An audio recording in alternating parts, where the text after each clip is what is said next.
ঠিক আছে লে, ঠিক আছে, তোকে আর কিছু বলছি নি, তুই বি করি ফেল। লেও বাপ, হাঁটু গাড়ি বসো।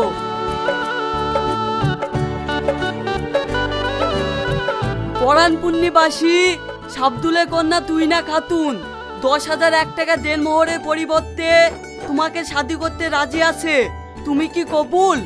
কবুল। আর একবার বলো। কবুল।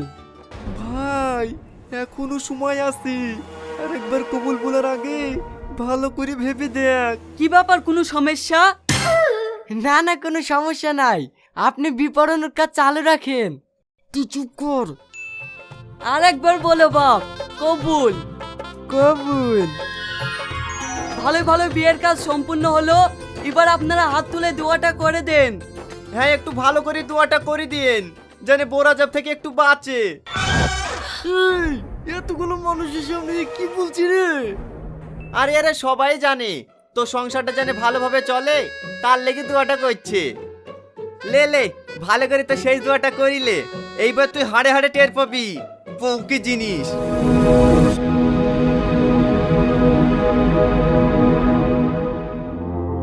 আর কতক্ষণ ঘুমাবেন, ওঠেন, বেলা 9টা বেজে গেছে।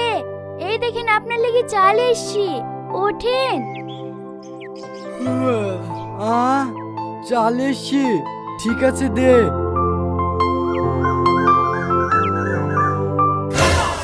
কি চাই?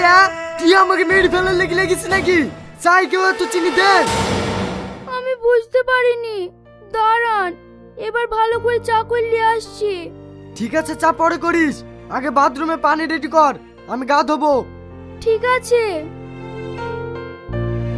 এই বিছানা কে গুছাবে? আপনি তো বলেন পানি রেডি করতে।